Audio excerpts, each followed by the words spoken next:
மன்னிச்சிருங்கம்மா. நான் போறேன். அவன் கொடுக்குற மென்டல் டார்ச்சர் என்னால் தாங்க முடியல. உடல் ரீதியாகவும் என்னால் அவங்க கூட உண்மையாலுமே இருக்க முடியல. ரொம்ப டார்ச்சரா இருக்கு. டெய்லியும் எல்லாருமே நாடகம் ஆடுறாங்க. நான் லைஃப் லாங் உங்களுக்கு பாரமா இருக்க விரும்பல. என் உலகமே நீங்களும் அம்மாவும் தான். நீங்களாம் என்னை பத்தி கண்ட கனவோ வச்ச ஆசையோ எதுவுமே நிறைவேறல. ஆனா என்னோட கடைசி மூச்சோட நம்பிக்கை நீங்க மட்டும்தான்.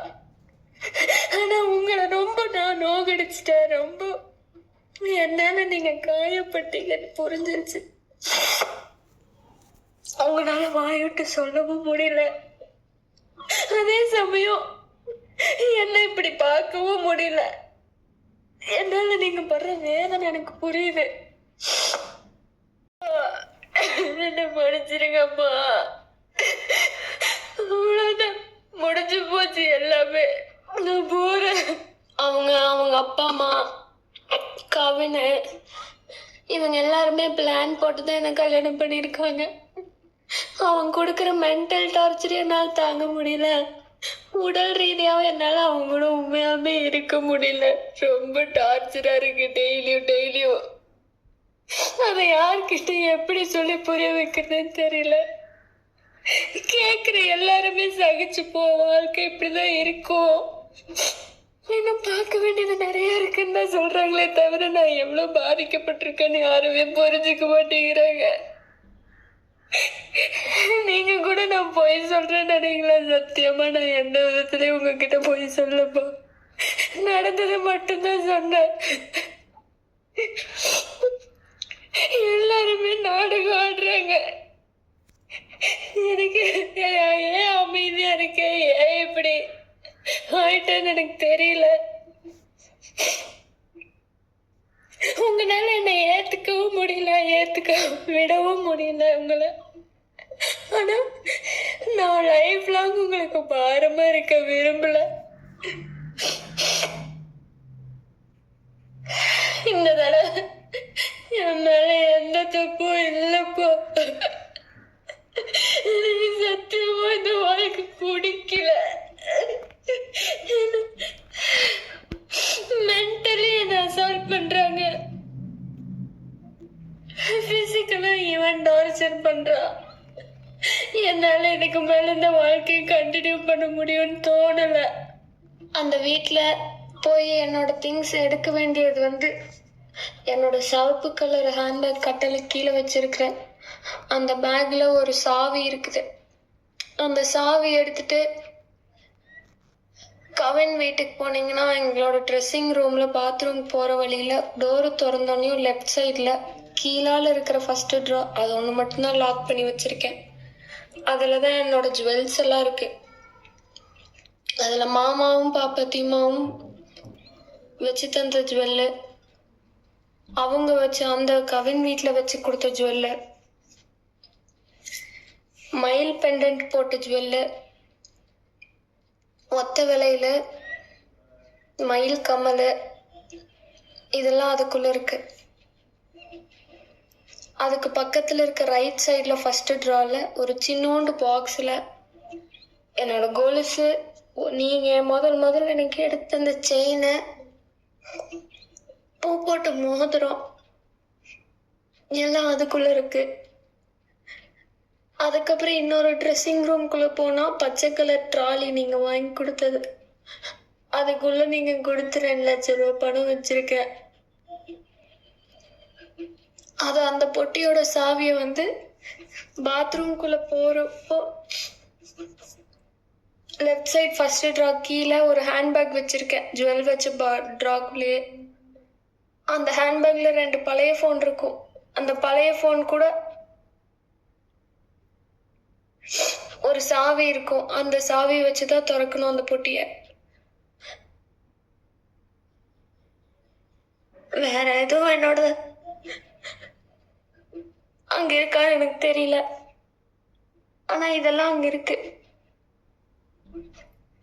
என்னால ஒருத்தன் கூட இருந்துட்டு ஃபியூச்சர்ல என்ன ஒருத்தனால என்னால கல்யாணம் பண்ணிக்க முடியாதுப்பா.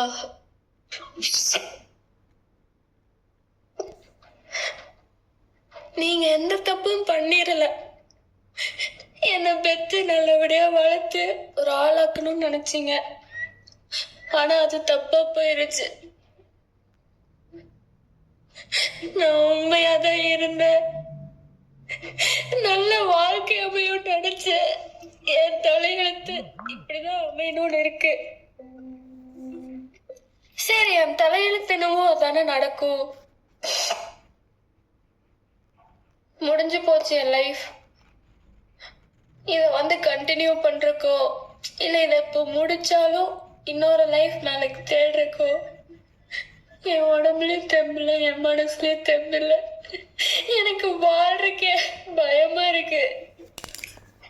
நான் கோழை ஆயிட்டேன். எதையும் ஃபேஸ் பண்ண முடியல. நான் ரொம்ப கோழை ஆயிட்டேன். இதை எப்படி சொல்றது? உங்களையும் நான் காயப்படுத்துறேன் அதிகமா. நான் லூஸ் ஆயிட்டேன். ஐம் சாரிப்பா. நான் என் லைஃபை எண்ட் பண்ணிக்கிறேன். இதுக்கு மேல நான் வாழ விரும்பல சுத்தமாவே. என்னை மன்னிச்சிடுங்க. என்னை பெற்றதுல இருந்து நீங்களும் அம்மாவும் பட்ட கஷ்டத்துக்கு அவமானத்துக்கும் என்னை மன்னிச்சிடுங்க. ஆனா நான் சத்தியமா என்னைக்கு உங்களுக்கு கஷ்டம் கொடுக்கணும்னு நினைச்சதே இல்லை.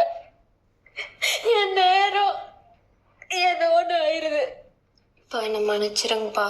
போதும், என்னால முடியல. நீங்க என் மேல கோவப்படுவீங்கன்னு தெரியும், என்னை வெறுத்துருவீங்கன்னு தெரியும், எல்லாமே தெரியும். காலம் பூரா உங்க கூடவே அவங்க அம்மா கூடவே உங்க கூட இருந்து உங்களையும் கஷ்டப்படுத்திட்டு வேதனைப்படுத்திட்டு என்னாலே நிம்மதியா இருக்க முடியாம ஊருக்காக என்னால ஒருத்தன் கூட என்னால இருக்க முடியாதுப்பா. இது என்னைக்கு என் தலையெழுத்து நான் நினைச்சுக்கிறேன். போதும், நான் முடிச்சுக்கிறேன் என் லைஃபை. இந்த பஞ்சாயத்து, கோயிலுக்கு கூட்டிட்டு போறது, பஞ்சாங்கம் பாக்குறது, இதனால என்னைக்குமே ஒரு பிரச்சனை சால்வ் ஆகாதுங்கிறது ரொம்ப தெளிவா தெரிஞ்சுக்கிட்டேன்.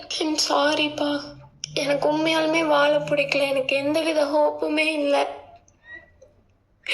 நான் யாரையுமே கஷ்டப்படுத்தணும்னு இது வரைக்கும் சத்தியமா நினைச்சதே இல்லை. ஏன் இப்படி ஆகுதுன்னு எனக்கு புரியல. நான் போறேன்ப்பா. இதுக்கு மேலே இருந்து எந்த விதத்துலயும் உங்களை கஷ்டப்படுத்த விரும்பல. நான் உங்களுக்கு பிறந்ததே முதல்ல தப்பு. மன்னிச்சிருங்க. ஐம் சாரிப்பா. இந்த தடவை நான் யாரும் என்னை காப்பாற்றணும்னு நினைக்கலப்பா. எல்லா தடவையும் நம்ம லைஃப் மாறும் அப்படின்னு தான் நினைச்சிருக்கேன். ஆனா இந்த தடவை என் லைஃப் எப்பவுமே மாறாதுங்கிறத உண்மையை புரிஞ்சுக்கிட்டேன். இதை நான் எல்லாத்துக்கிட்டையும் போய் சொல்லி எனக்கே அசிங்கமா ஃபீல் ஆகுது. இந்த பிரச்சனை சால்வ் ஆகாது. ஒருத்தவங்களோட குணத்தையும் கேரக்டரையும் மாற்றவே முடியாது. அவங்க என்ன ரொம்ப காயப்படுத்திட்டாங்க, ரொம்ப அசிங்கமும் படுத்திட்டாங்க. போதும், அந்த மாதிரி ஒரு குடும்பத்துல வாழ்ந்து குப்பை கொட்டிருக்கு.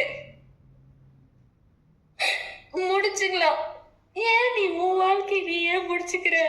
முட்டாளா நீ உங்களுக்கு தோணலாம். எனக்கு அவ்வளவு தெம்பலாம் இல்லப்பா. அவ்வளவு தைரியமான பொண்ணுலாம் கிடையாது. தைரியமா இருக்கிற மாதிரி காமிச்சுக்கிட்டேன்.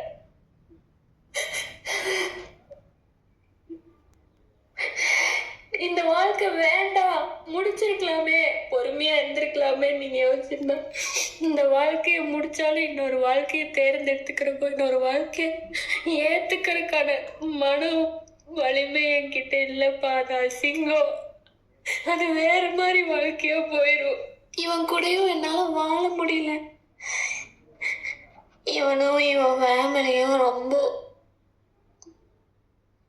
Criminal family. இவங்க எல்லாம் யோசிச்சு என் வாழ்க்கைய வீணாக்கிட்டாங்க. என்னை பெற்ற பாவத்துக்கு என் வாழ்க்கை வீணா போயிடும். நீங்களும் எல்லாத்துக்கும் சகிச்சு இன்னும் புள்ள வாழ்க்கை சரியாயிராதா? நாளைக்கு வேற கல்யாணம் பண்ணி வச்சா அவளை யாராவது கஷ்டப்படுத்திட்டா என்ன பண்றதுன்னு யோசிச்சு இந்த வாழ்க்கையை சரி பண்ண பாக்குறீங்க. அது எல்லா அப்பா அம்மாவும் நினைக்கிறதா? எனக்கு இந்த வாழ்க்கையில இவன் கூட வாழ்றதுக்கும் விருப்பம் இல்லை. இது இந்த வாழ்க்கை வேண்டாம்னு டிசைட் பண்ணி வெளியில வந்துட்டா இன்னொரு வாழ்க்கையை தேர்ந்தெடுத்துக்கிறதுக்கான இதுவும் இல்லை. ஒருத்தனுக்கு ஒருத்திதான். இந்த ஜென்மத்துல எனக்கு ஒரு தடவை கல்யாணம் ஆயிடுச்சு. அந்த வாழ்க்கை எனக்கு சரியில்லாம போயிருச்சு. அவ்வளவுதான், முடிஞ்சது. அதுக்கு மேல நான் இனி எதுவும் வாழணும் அப்படின்லாம் நினைக்கிறேன். என்ன மன்னிச்சிருங்கம்மா.